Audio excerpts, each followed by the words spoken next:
Hey everybody, welcome back to Pokemon Colosseum. I'm Yellow Shine. I started the 3 videos now in a row from in front of the Pokemon Center, moving to the right. Anyways, last time we got ourselves a first Shadow Pokemon, which is what they're called. I guess they didn't really explain it. They're called Shadow Pokemon, but that's what they're called. So you can see, just by walking, the door to its heart is slowly open there. You can kind of slowly see it. Hard to tell from the screen. Maybe I'll get a nice little zoom feature to go in there. I don't know. Anyways, at this point, those green, red, and blue guys that were in the mayor's house have now blocked the 3 entrances. So, there's a green one, there's a red one, and a blue one. And you're going to see 3 straight bios here of all 3 Pokemon. Shadow Pokemon, right?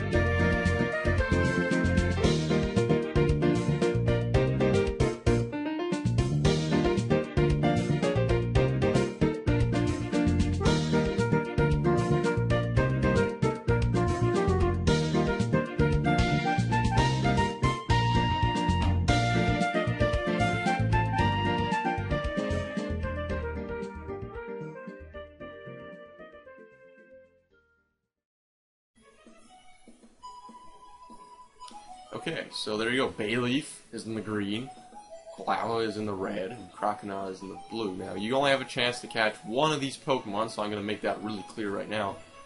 If you decide to get one of them, you're not going to have a chance to catch the other 2 until you actually have beaten the main story of the game. You see the blue one hangs down the south entrance, and then the red one is out on the east entrance, which is very...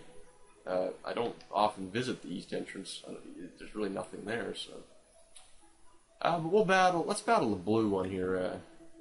Doesn't really matter. I'm not going to have any of these on my team, any of these 3 Pokemon on the team, but while we're battling, it's the only way you can actually exit the place, so...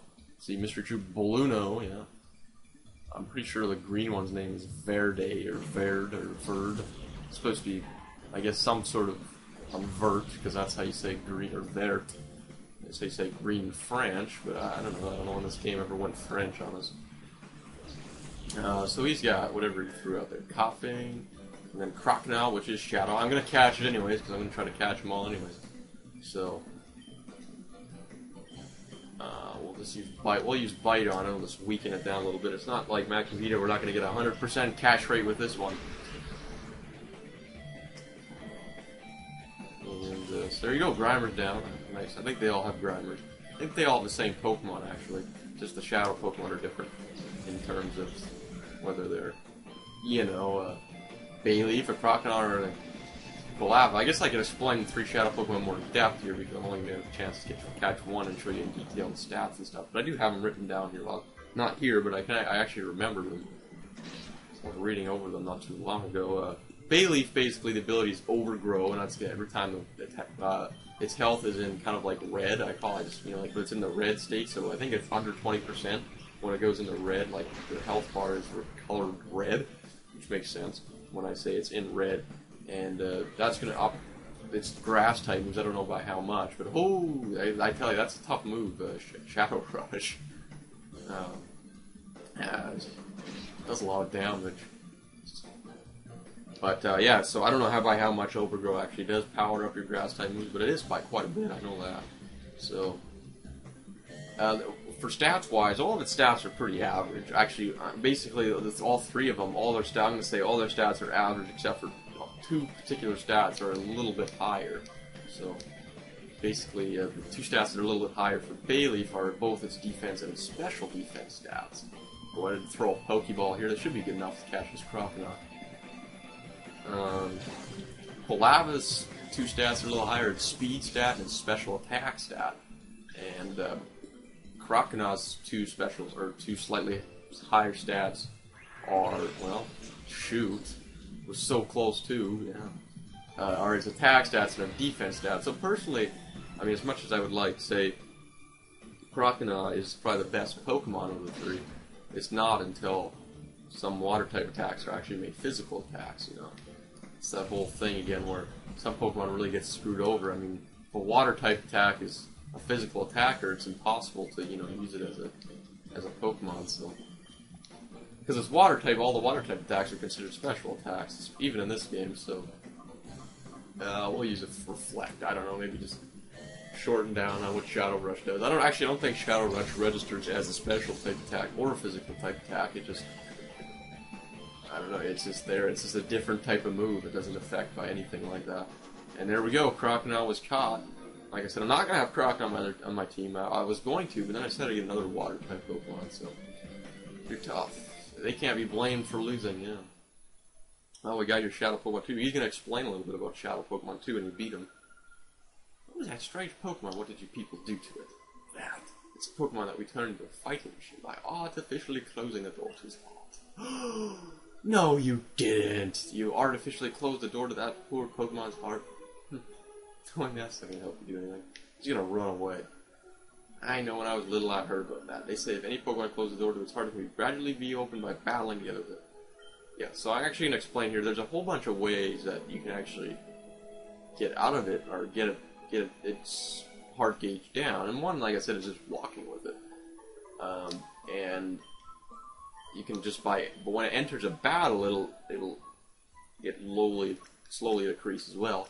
Occasionally, when in a Shadow Pokemon, it'll go into a thing called Hyper Mode, and when it goes into Hyper Mode, it will increase. Well, Shadow Rush will have, I think it's a 100% chance, but maybe it's like 90 or something of getting a critical hit. And there's also things in a later town that are called Incense that will do that. That will enter an item that costs money, and they will lower the amount that it actually does. There's a couple other ways too. I can't think right off the top of my head. But it depends on the nature of the Pokemon. As like Makuhita here is, it doesn't tell you the nature until it's purified. Well, until we get rid of its shadow status. It's called purifying. We'll get into that much later. But basically, it depends what you're doing with it. If it's say a hasty nature, it will go faster by walking. There's a whole list, a chart about it. I don't really know off the top of my head what natures are good, but whatever. I mean, you just got to purify them anyway. So the next place we can go to here is Construction Site, which we're all done with now in Phoenix City for a while, long while anyway. There doesn't really appear to be anything here. You can't go through this door or anything like that. What does this guy say? Yep. It's been a mighty long time. I can't rightly recall the last time I was at home, but we're just about done here. All that's left is to clean up the site. We're done. Wow. That looked like quite the building we saw on the horizon there. It's like, whoa, hold it, there's the construction site. It's not a safe place to be. No place for tourists. But all you gotta do is enter this place and leave it, and then you actually are entered to Pyrite Town. A rough and dirty town full of thugs and scoundrels. This reminds me of when the Princess Leia's, or no, it's when he says, I like that. Scoundrel. Han Solo from episode 5, when they're on the Millennium Falcon and they kiss, and then C-3PO rudely interrupts. Whatever. That's a good route. All those are good. I don't know, I can't say which is my favorite Star Wars movie, but they're all nice to just watch every once in a while. You can see Pyrite Town is very shady looking. Pyrite Town is one of those names that, like, Pyrite, it sounds like a gloomy kind of name, but and also it looks like a mining town, that maybe kind of went bad, because maybe it wasn't real gold or something, so it's Pyrite, which is fool's gold, I don't know. It's one of those multi-meaning towns. Oh, Mr. Johnson, give man a break here. I keep telling you, I don't know anything. It sounds like a place that people would have draws. That better be true, Kale. If you're trying to con me, I'll know about it. Mr. Johnson, sir, I wouldn't think about lying to you. You've got to believe me, right? Alright, fine. I'll let you off easy today. See ya.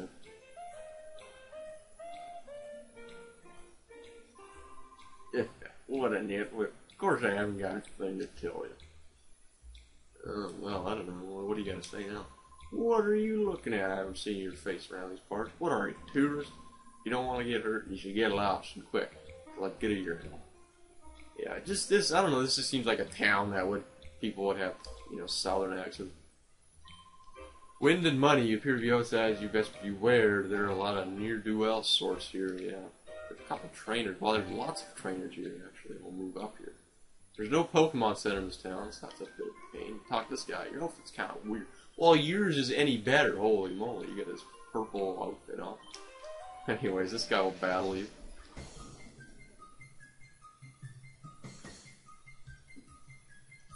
And he's got some Pokemon, I guess. Normal types.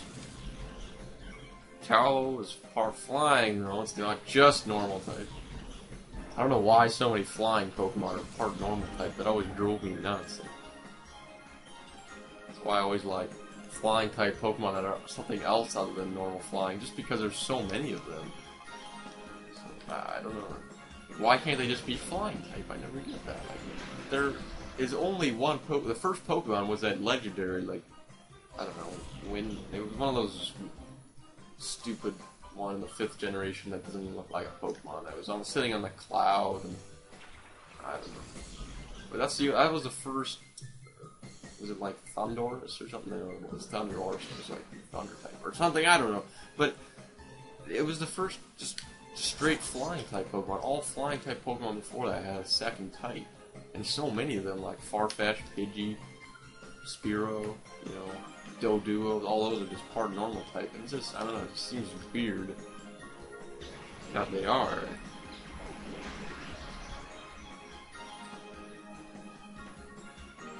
Anyways, you got Slack on. Yeah, this guy likes normal type Pokemon or something, so.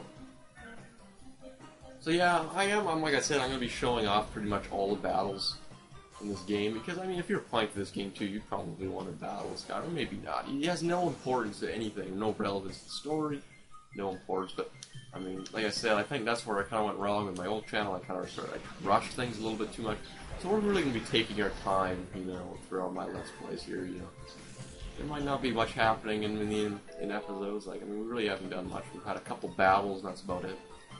But I don't ever plan to really do a whole bunch. I mean, that's just the way it is. I mean, like I said, if I cut all this stuff out, this would be a pretty short Let's Play. It's a pretty short game, I must say. It's not a short game, but it's not like a really long game or anything either. So we'll move up here to this yellow circle looking thing. What do we have here? Wakahati. Oh, okay, thank you. Yeah, I guess, I don't know. Wait a second, who you calling a wall? Some people, Some people are just so stupid, I don't really feel like reading the text there. It's not really important. And look at that. Emoke. Like, what kind of name is that? Like, I tell you, like, sometimes, like, I think that they're, sort of like anagrams of actual names, but this one, I don't know what this would be, like, Kiom. Like, I did this, like, sounds nothing like any kind of name. So she specializes in poison types, though, which is good for Espeon, and knock things around silly with its confusion attack. Like this Gulpit, for example. And, there you go, Espeon level 28, nice. That's good stuff. And we'll go Bite, and well, I did about half, that's not too bad. Umbreon just doesn't quite have that special attack stat that Umbreon does. The defenses are just ridiculous on Umbreon, I tell you. But yeah, and as I was saying, like, this game isn't long, but it's not really short either. I mean, you could make it long, or you could make it really short. But, there's actually only like 9 areas to actually explore in the game, but the areas are quite large. For Pyrite Town, for example, we'll be spending a lot of episodes in here, doing a lot of crap and whatnot. So now there's a whole bunch of battles up here in this square here. So you're like, Shy, it was here in the square. I saw that strange Pokemon. I tried to leave town afterwards, and that's when those thugs did. So we should be careful. Even at the best of times, there's nothing normal about this town. Oh no, I don't know who paints like this big circle around here. But there are 5 trainers in the circle, and there's another trainer out here, and they actually all have a shadow Pokemon, which is quite crazy. So we're going to have to save that for next time, because there's no way we can do 6 trainers right now. But I guess I'll show you something quickly first, because there's no Pokemon Center here, so you might be thinking, oh man, that means I'm going to have to go all the way back to Vatican City to heal up, but actually there's a Colosseum, or as some people call them, stadiums, but whatever. Stupoid mayors. But yeah, there's actually a healing machine that you can use right here.